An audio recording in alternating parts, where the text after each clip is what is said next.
읽으신 그 말씀 첫 장에 보면 첫 줄에 보면 사환들이라고 되어 있는데, 이 사환이란 말이 요즘 뭐 우리가 별로 사용하지 않은 단어입니다만 이 뭐 정확한 번역이라고 할 수 없습니다. 이 정확한 번역은 노예라 하는 게 옳습니다. 뭐 영어에는 slaves라고 되어 있으니까 베드로가 노예들에게 권면하는 내용입니다. 초대 교회는 교회에 자유인들도 있었지만은 상당수가 노예들이었거나 또 노예 상태로부터 갓 해방된 그런 사람들이었습니다. 그러니까 그때 그 보낸 편지들 보면은 노예들에게 하는 그런 권면이 꽤 있습니다. 바울 사도의 그 편지에도 노예들에 대한 그 권면이 있죠. 그리고 그때 그 노예들이 어떤 상태에 있었는가 하는 것을 우리가 좀 이해하면 이 구절을 이해하는 데 도움이 될 겁니다. 당시에 노예들은 인간 취급을 하질 않았습니다. 우리가 철학에서 뭐 상당히 유명하다고 알려진 아리스토텔레스의 그 글에 보면은 노예는 도구와 같다. 뭐 정확한 표현은 노예는 생명이 없는 도구인 반면에 도구는 생명이 있는 노예다. 그렇게 표현을 했습니다. 그러니까 우리가 쓰고 있는 망치나 톱이나 이런 것하고 노예하고는 동일한데, 유일한 차이는 노예는 생명이 있고 연장들은 생명이 없다는 것뿐이다. 그렇게 취급을 했습니다. 그러니까 노예들은 정상적인 인간으로 이렇게 간주를 하지 않았는데, 그런 도구와 같은 연장과 같은 노예들에게 이렇게 권면하는 것, 본문처럼 이 권면하는 것은 그 자체로 혁명적입니다. 즉 노예를 사람으로 취급한다는 뜻 아닙니까? 그러니까 갈라디아서 3장 28절에 뭐 유명한 구절, 저희는 우리 성경에서 매우 중요한 구절이라고 생각합니다만, 너희는 유대인이나 헬라인이나 종이나 자유인이나 남자나 여자나 다 그리스도 예수 안에서 하나이니라. 유대인, 헬라인, 한국인, 중국인 아무 차이 없다. 종이나 자유인이나, 즉 노예를 다스리는 사람이나 노예 자신들이나 남자나 여자나 구별이 없다 하는 이 표현, 그리고 오늘 본문 같은 이 구절들은 사실은 우리가 예서로 읽고 봅니다마는 혁명적입니다. 그 시대에는 상상도 못했을 그런 혁명적인 그런 시각 변화라는 것을 우리가 이해해야 됩니다. 연장을 부수거나 때리면은 그거 얼마나 아플까? 또 연장에게 모독을 하면 얼마나 기분 나쁠까? 우리가 상상하지 않죠. 그와 마찬가지로 노예들에게 고통을 가하거나 노예들에게 모독을 가하는 것이 그 이상하다 그렇게 생각하지를 않았습니다. 오히려 노예를 인간으로 취급하는 것 그 자체가 정의에 어긋난다고 생각을 했어요. 아리스토텔레스의 정의관에 의하면 우리 역사상 정의가 무엇인가에 대해서 아주 철학적으로 이론적으로 처음으로 논의한 철학자가 아리스토텔레스인데, 그에 의하면은 정의란 건 뭔가 하니까 같은 것을 같이 취급하는 것. To treat the like cases alike. 가령 갑과 을이 각각 8시간씩 일했으면은 각각 8시간에 해당하는 임금을 주고, 갑이 8시간 일하고 을이 4시간 일했으면은 을에게는 갑보다 절반 임금을 주면 같은 경우는 같이 취급하고 다른 경우는 다르게 취급하는 거 아닙니까? 그게 정의라고 그랬어요. 그런데 같은 경우를 같이 취급해야 되고 다른 걸 다르게 취급해야 되는데, 노예는 사람이 아닌데 노예를 사람으로 취급하는 그 자체가 정의에 어긋난다고 생각했습니다. 우리가 좀 상상하기가 좀 어렵죠. 그러니까 지금 이 구절, 노예들에게 권면을 한다는 것, 노예를 사람으로 취급한다는 그 자체는 그 시대 사람들에게는 정의에 어긋난 겁니다. 그러니까 이게 얼마나 그 혁명적인 건가 하는 걸 알 수가 있는데, 그런데 만약 노예들이 실제로 우리는 뭐 연장이다, 우리는 도구다, 우리는 사람이 아니다, 그렇게 인식했다면 문제는 다르죠. 그러나 그렇게 될 수 있습니까? 역시 감정을 가지고 있고 의지를 가지고 있고 지성을 가지고 있는 사람들인데, 그렇게 억울한 취급을 받았을 때 억울하다고 안 느낄 수가 있느냐고. 그러니까 더 불행한 거죠. 인간인데 인간 취급을 받지를 못하고 온갖 천대와 모멸을 당하고 온갖 고통을 당했으니까 얼마나 힘들었겠습니까? 우리 성경에 보면은 빌레몬서에란 책 있지 않습니까? 그 빌레몬은 노예의 주인인데 그 오네시모라는 노예가 있었습니다. 근데 그 노예가 도망을 쳤어요. 그러다 나중에 바울을 만나서 회개하고 다시 주인으로 돌아가는 이야기인데요. 그 도망을 쳤다는 말이 뭐겠습니까? 즉 기분 나쁘다, 살기 힘든다 하는 것을 전제로 합니다. 우리나라에도 옛날에 표현에 지렁이도 밟으면 꿈틀한다 하는 표현이 있습니다. 사람을 아무리 천하다 해가지고 천하에 그렇게 취급하면은 밝히긴 밝히지만 꿈틀한다. 꿈틀한다는 말이 무슨 말입니까? 항의한다, 화가 난다, 그런 뜻이거든요. 근데 그 꿈틀하는 노예들에게 인간 이하로 취급했으니까 얼마나 참 그들이 억울했겠습니까? 바로 이 억울한 고통, 노예들이 당하는 이 억울한 고통에 대해서 바울 사도는 초점을 맞춥니다.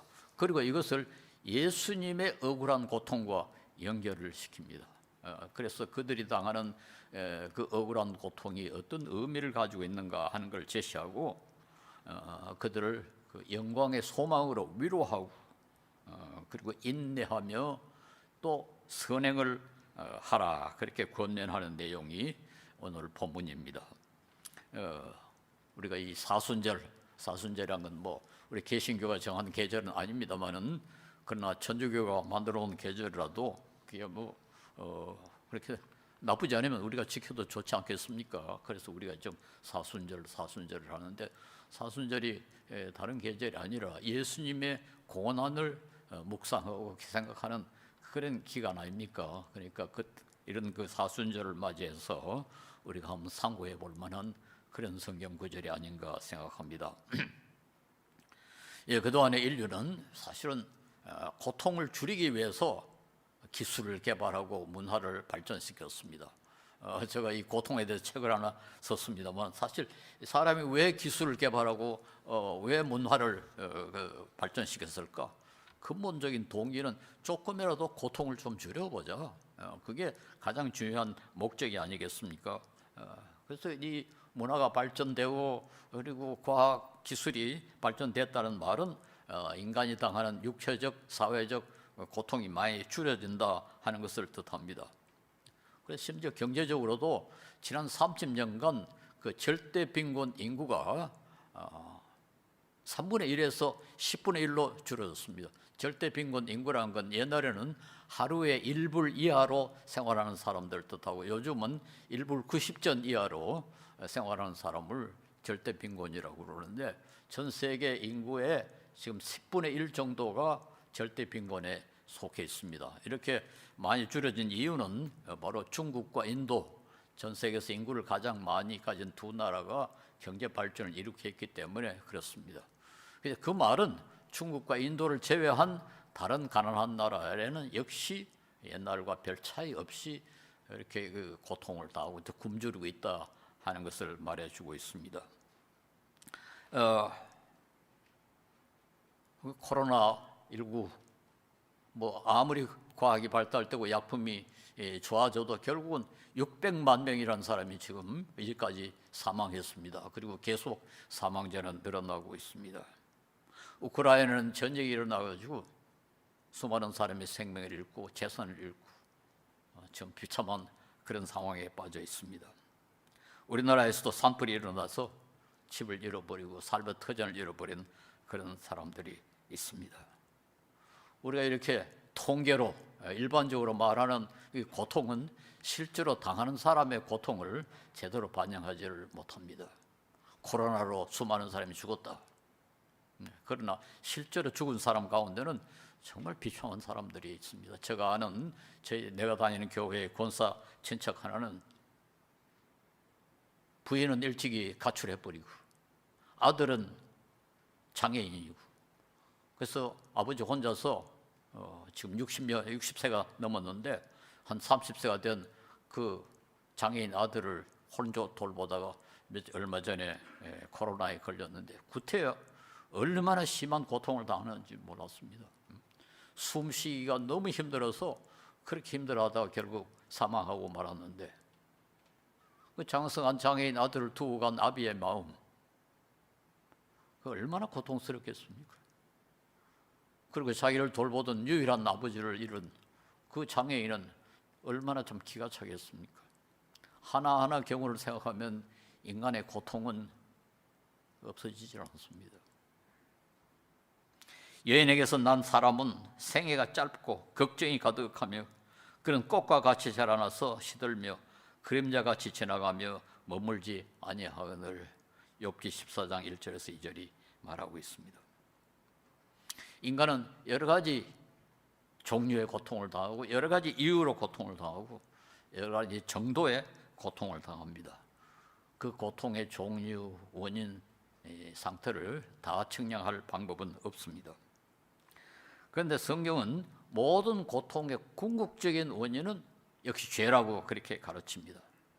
그리고 그것은 또 우리 모두의 일반적인 상식이 되어 있습니다.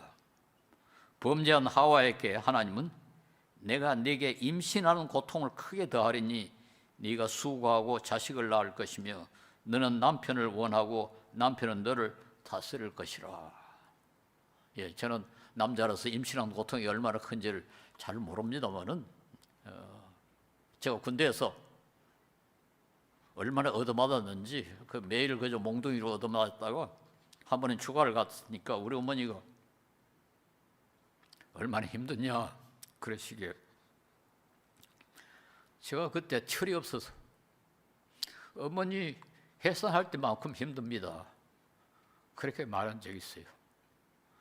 그 때문에 우리 어머니가 얼마나 슬퍼하셨는지 지금 생각하면 좀 후회가 됩니다만, 두고두고 후회를 합니다만 우리 인간은 이런 고통을 당하고 있습니다. 범죄한 아담에게 하나님은 말씀하십니다. 땅은 너로 말미암아 저주를 받고 너는 내 평생에 수고하여야 그 소산을 먹으리라. 땅이 내게 가시덤불과 엉겅퀴를 낼 것이라. 네가 흙으로 돌아갈 때까지 얼굴에 땀을 흘려야 먹을 것을 먹으려니 하셨습니다. 성경은 인간의 고통은 근본적으로 죄 때문이다. 그 죄에 어떤 죄이든 간에 고통은 죄와 관계 있다. 그렇게 가르치고 이것은 어떤 의미에서 우리 일반적인 상식이기도 합니다. 영어의 그 고통이라는 단어, 페인이라는 단어는 나전에 포에너라는 단어에서 나왔는데 포에너라는 단어는 벌이라는 뜻을 갖고 있습니다. 그러니까 인간이 당하는 고통은 모두 벌이다. 그런 의미를 갖고 있죠.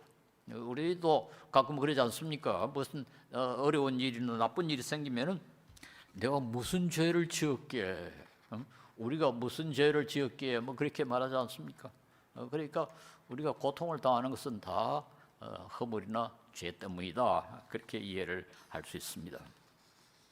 실제로 우리가 당하는 고통의 상당 부분은 우리 자신의 잘못 때문입니다. 가령 내가 열심히 일해야 되는데도 불구하고 게을러서 가난하게 됐다든가, 내가 조심해야 되는데 조심하지 않아서 사고를 냈다든가, 내가 건강을 잘 돌봐야 되는데 건강을 제대로 돌보지 않아서 병이 걸렸다든가 그럴 수가 있습니다. 그러나 모든 고통이 다 우리 자신의 잘못, 즉 고통당하는 사람의 잘못 때문에 당하는 것은 아닙니다. 우리는 그것을 상식적으로, 좀 경험적으로도 알고 또 성경도 그렇게 가르치고 있습니다. 누가복음 13장 4절에 보면은 실로암에 망대가 무너져서 18사람이 죽었는데 그 사람들이 예루살렘의 다른 사람들보다 죄가 더 많은 줄 아느냐? 주님께서 그렇게 말씀하시므로 그 사람들이 자기들의 잘못 때문에 그렇게 그런 고통을 당한다 하는 것은 아니라는 것을 성경은 가르치고 있습니다. 실제로 현대인 우리가 당하는 고통이 거의 대부분은 자기 잘못과 관계없습니다. 장애인이 장애인이 된 것이 자기 잘못 때문이니까 그런 경우는 거의 아주 10% 미만이라고 그럽니다. 가난한 나라에 태어난 사람들, 저는 뭐 아프리카에 몇 번 가봤습니다만 특별히 아프리카의 장애인들을 보면은 너무 참 기가 찹니다. 너무 고통스럽습니다. 근데 그 사람들이 그 나라에 태어난 것이 자기 잘못입니까? 조금 아플 때 병원에만 갈 수 있으면 장애인이 되지 않아도 되는데도 불구하고 병원이 없으니까, 병원에 갈 돈이 없으니까 일생 동안 장애인이 되는 경우가 너무너무 많습니다. 요즘은 특별히 이 사회 경제적 지위라는 것이 아주 중요하게 됐습니다. 이게 뭐였으면 SES라 아주 유명하게 됐는데요. 이 소시오 이코노믹 스테이터스라고. 그래서 최근에 그 마이클 샌들이라는 하버드 대학 교수가 능력주의라는 책을 내 가지고 우리나라에도 지금 뭐 야단이 났습니다만은 소위 능력이 있다는 게 그게 자기가 잘나서 난 게 아니다. 부모의 그 사회 경제적 지위가 높아가지고 능력을 갖게 된 거지 자기가 잘나서 그렇게 된 게 아니다. 그런 말들이 굉장히 지금 유행을 하고 있는데 그걸 뒤집어 보면 어떤 문제가 생깁니까? 능력이 없는 건 자기가 무능해서 그런 게 아니다. 자기가 잘못해서 그런 게 아니다. 부모의 사회 경제적 지위가 낮아서 그런 거다. 그 부모는 어떻게 하다가 사회 경제적 지위가 높아졌느냐? 그 부모가 사회적 지위가 높아서 그렇다. 그럼 결국 책임은 누가 져야 되느냐? 사회가 책임을 져야 된다. 이게 지금 일반화되어 있습니다. 결국 옛날에는 고통을 당하면 불가항력이다. 뭐 어쩔 수 없지 않냐? 그렇게 생각을 했습니다만 현대인들은 아니다. 내가 잘못해서 그런 게 아니고 다른 사람들이 잘못해서 그렇다. 사회가 잘못돼서 그렇다. 이렇게 더 억울하죠. 뭐 하는 수 없다. 그렇게 하면 견딜 수가 있는데 나는 아주 잘못한 게 없는데 다른 사람들이 지금 우리 사회가 잘못돼가지고 내가 잘못된 나라에 태어나서 이렇게 고통을 당한다면 훨씬 더 억울하지 않겠습니까? 그런 때문에 참 현대인의 고통은 더 고통스럽다 이렇게도 말할 수 있습니다. 다른 사람들 때문에 고통을 당한다. 베드로는 바로 이런 그 억울하게 고통을 당하는 그런 노예들에게 권면을 합니다. 그 노예들이 당하는 고통은 물론 우리가 당하는 오늘 우리가 말하는 그 억울한 고통과는 비교도 할 수 없을 정도로 그렇게 참 억울했죠. 그래서 여기 보면 부당하게 고난을 받아도 19절에 하나님을 생각함으로 슬픔을 참으면 이는 아름다우니, 여기 부당하게 고난을 받는다는 말은 좀 세 번역에 보면 억울하게 고통을 받아도, 억울하다는 말이죠. 억울하게 고통을 받아도 하나님을 생각하고 참으면은 아름답다, 그렇게 말하고 있습니다. 여기 아름답다 하는 말은 하나님의 인정을 받을 만한 뭐 그런 뜻이라고 합니다. 칭찬할 만한 그런 말입니다. 그래서 그 주인이 아주 착하고 너그러우면 더 좋겠지만 그렇지 못하고 까다로운 주인이라도 두려운 마음으로 복종해라. 그렇게 하면은 칭찬받을 만한 일이다. 아름답다. 이렇게 가르칩니다. 사실 참 어려운 주문이죠. 그 노예들처럼 그렇게 억울한 고통을 당하는데도 참으라. 얼마나 이게 좀 견디기가 어렵겠습니까? 그래서 이 니체라는 독일의 철학자, 혹시 뭐 여러분 들어보셨을 겁니다만 상당히 지금 현대 사회에 영향을 많이 끼치고 있는 철학자인데요. 이 사람은 이런 윤리, 까다로운 억울한 그런 그 주인의 주는 고통을 아주 너그럽게 참고 견뎌라, 이거야말로 가장 비굴하고 가장 비겁한 노예의 윤리다. 그래서 이걸 독일 말로 노예 스클라븐 모랄이라고 그렇게 불렀습니다. 복수하고 정정당하게 권리를 주장하고 자주장 내세우고 그게 정당한 거 아니냐? 그걸 가서 주인의 노예라고, 주인의 윤리라고 그랬어요. 헤렌 모랄이라고 그랬어요. 근데 기독교 윤리는 너무 비굴하고 너무 비겁하다. 물론 뭐 이 니체라는 사람이 우리 기독교만 욕한 게 아닙니다. 이 사람은 모든 약한 건 다 죽어버려야 된다는 그런 사고방식을 가지고 있어요. 그래서 민주주의 그 웃기는 거다. 무슨 놈 민주주의냐? 이렇게 힘 있는 사람이 다스려야지. 사회주의 말도 안 되는 소리. 가난한 사람 다 죽어라. 그리고 우리 여성들에게 미안합니다만 이 사람은 아주 유명한 미소그노미스트, 여성 그를 무시하는 사람이었습니다. 여성은 약하다. 그러니까 가치가 없다. 이렇게 보는 사람입니다. 어쨌든 그는 기독교 윤리야말로 가장 비겁한 그런 굴종적인 그런 노예윤리다. 그렇게 비판을 했습니다. 그런데 베드로는 이런 그 노예윤리를 잘 순종하는 것이, 잘 따르는 것이 아주 아름답다. 참 너무나 대조가 되는 거죠. 이 우리 그 복음의 입장과 그 복음을 무시한 무신론자의 입장이 얼마나 차이가 나는가 하는 걸 우리가 잘 알 수가 있습니다. 고통을 당하면서 순종하는 것이 아름답다. 아름다울 뿐만 아니라 부르심을 받았다고 21절이 말하고 있습니다. 부르심을 받았다. 아예 그렇게 하도록 하나님이 불렀다. 물론 고통만 당하라고 부르심을 받은 건 아닙니다.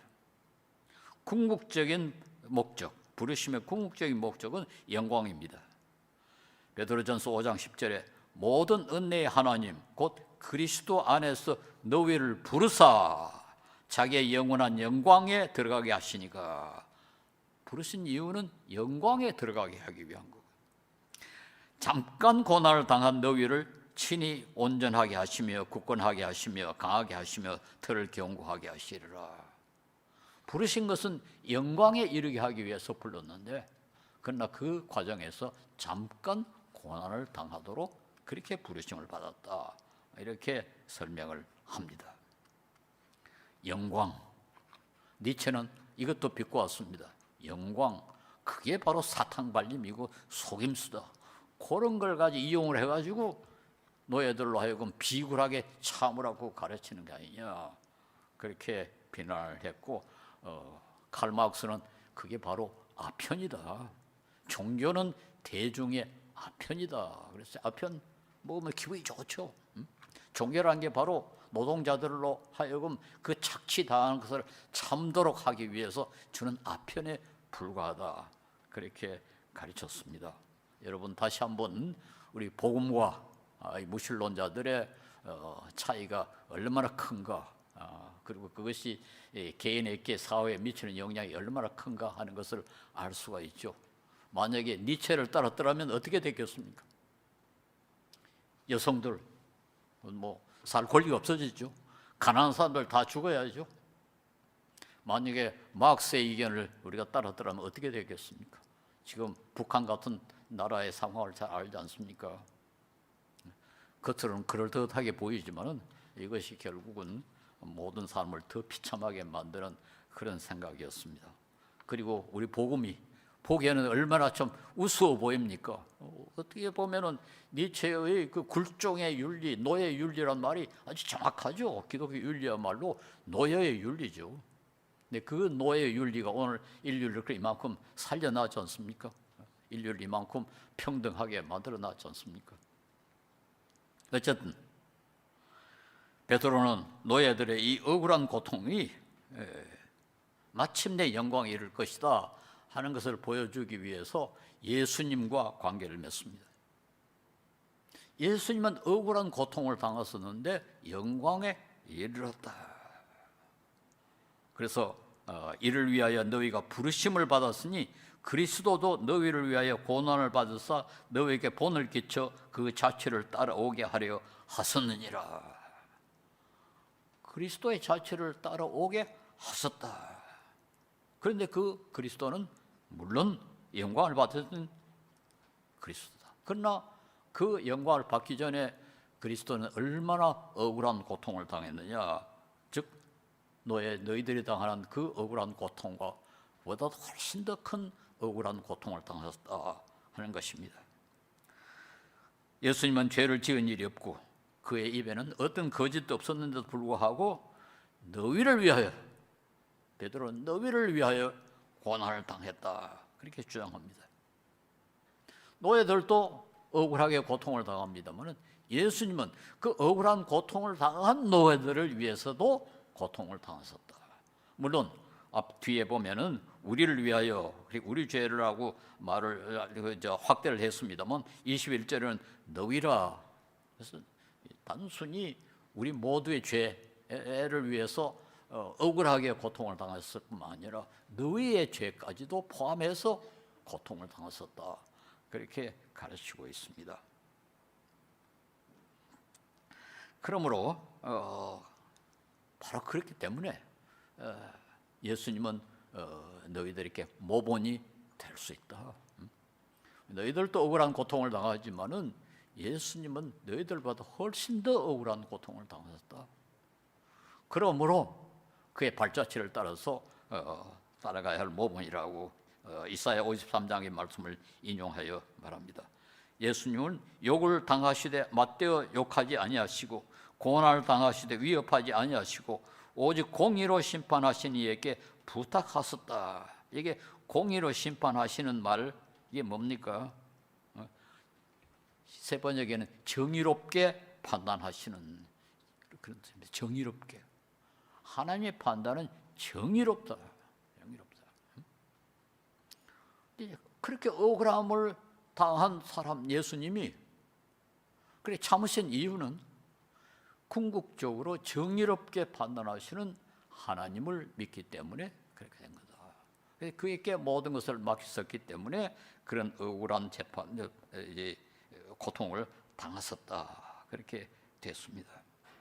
그래서 예수님은 땅 위에서 참 모든 억울한 고통을 다 당했으면서도 항의하시지도 호소하지도 변명하지도 자신의 힘으로 복수하려 하지도 아니하시고 정의의 기본이신 하나님께 심판자에게 모든 것을 맡기셨다.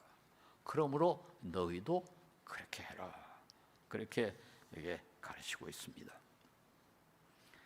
예, 이 세상에는 참 억울한 고통이 많죠. 그러나 억울한 고통 가운데 억울한 고통은 우리 주님이 당하셨습니다. 신학적으로도 그렇지 않습니까? 우리는 물론 억울한 고통을 덜어 당하지만은 우리 자신의 잘못이 다 있습니다. 우리는 다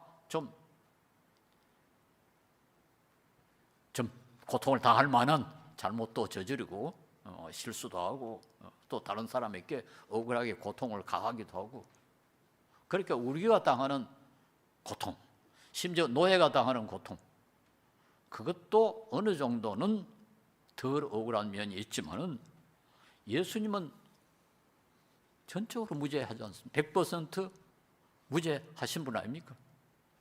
그런데 억울한 고통을 그것도 보통 당하는 게 아니라 너무 참 고통스럽게 고통을 당하셨다는 것입니다. 예수님이 십자가에 못 박히신 그 과정조차도 얼마나 억울했습니까? 인류 역사상 참 억울한 재판, 억울한 재판이 들어있죠. 그런데 예수님의 재판만큼 억울한 재판이 어디 있습니까? 심지어 예수님을 이렇게 사형 선고를 내린 빌라도조차도 누가복음 23장 4절에 보면 내가 보니 이 사람에게 죄가 없도다. 저 얼마나 기가 차는 재판입니까? 판사가 말하기를 이 사람은 죄가 없어. 사형에 처해. 이게 한마디로 그렇게 된 거 아닙니까? 이 사람은 죄가 없어. 그러므로 사형에 처해. 그게 말이 되는 재판입니까? 그 과정 하나하나가 얼마나 억울하게, 얼마나 정의의 원칙에 법에 어긋나게 되는지 모릅니다. 우리가 신학적이라는 말을 여기서 쓸 수 있을런지 모르지만 예수님은 신학적으로도 억울했고 법적으로도 억울했습니다. 그러니까 주님도 그런 억울한 고통을 참고 견뎠으니까 너희들도 참고 견뎌라. 그렇게 권면하고 위로합니다. 그리고는 24절에 한 걸음 더 나아갑니다.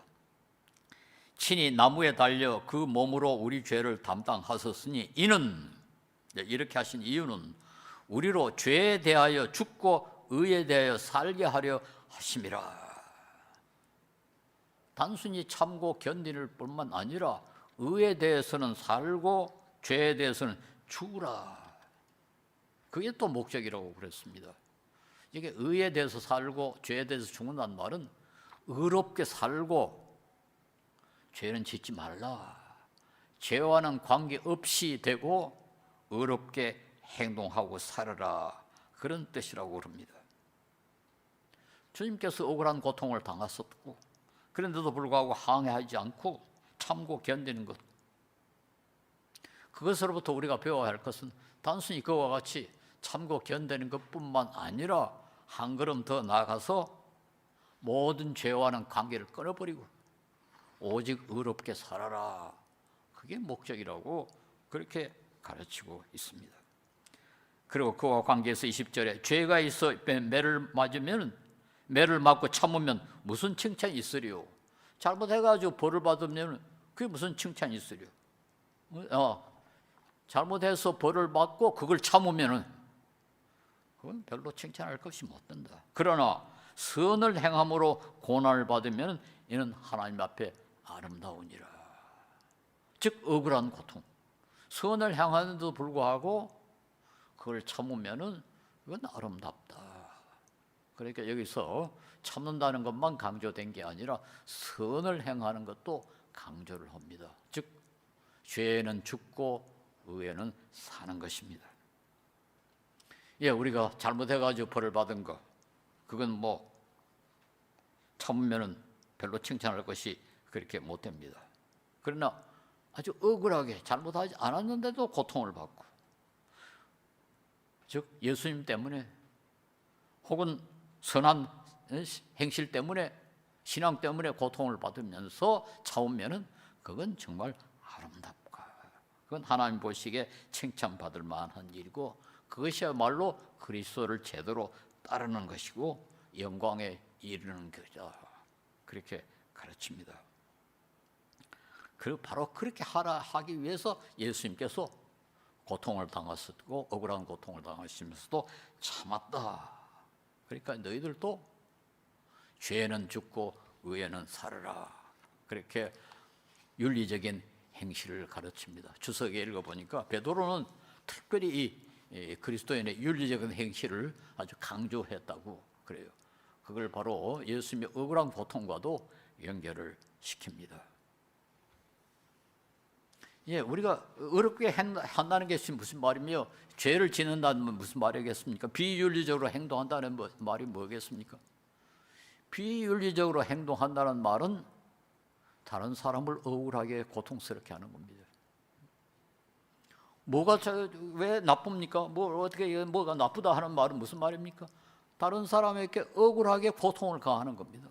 우리가 거짓말을 해가지고 다른 사람이 속으면은 속은 사람은 억울하게 손해를 보죠. 우리가 직접 간접으로 다른 사람에게 가령 육체에 해를 가하거나 경제적인 손해를 끼치면은 그 손해를 당한 사람은 억울하게 고통을 당하는 거죠. 그러니까 억울하게 고통을 당하는 사람이 다른 사람을 억울하게 고통을 가하면은 그건 그리스도인이라 할 수가 없다. 우리는 비록 억울한 고통을 당하고 그래서 그래도 우리는 참고 견디고 그래야지만 그것으로 끝나지 않고 우리도 한 걸음 더 나아가서 다른 사람을 억울하게 하지 말고 다른 사람에게 억울한 고통을 가하지 말자. 그래서 우리가 사순절을 맞이하면서 예수님의 고통을, 그리고 특별히 예수님의 억울한 고통을 생각하는 그런 계절입니다. 그래서 우리가 단순히 그 예수님의 그 위대한 사랑, 우리를 위한 희생을 감사하고, 또 그와 함께 우리가 당하는, 특별히 의를 위하여, 믿음을 위하여 선한 행실 때문에 당하는 고통을 참고 견디고, 그러나 거기서 끝나지 않고 우리는 다른 사람을 억울하게 하지 않고, 우리는 다른 사람을 고통스럽게 하지 않는다. 그렇게 해야 우리가 이 사순절을 더 가치 있게 보내는 것이 아닌가, 그렇게 생각합니다. 네, 기도하겠습니다.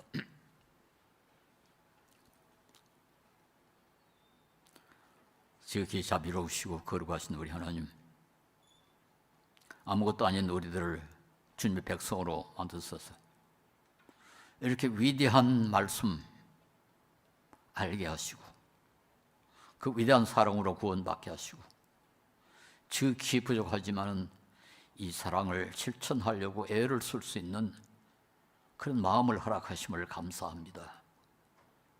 주님께서 우리 한 사람 한 사람 주님의 귀하고 아름다운 백성으로 만드셔서 주님의 모습을 조금이라도 닮을 수 있게 하옵시고, 우리가 당하는 억울한 고통 참고 견디며 의롭게 심판하시는 우리 하나님을 바라보고 참을 수 있게 하시고, 의에는 살고 죄에는 죽는 사람들이 되게 하여 주시옵소서. 예수님 이름 받들어 기도 올리옵나이다. 아멘.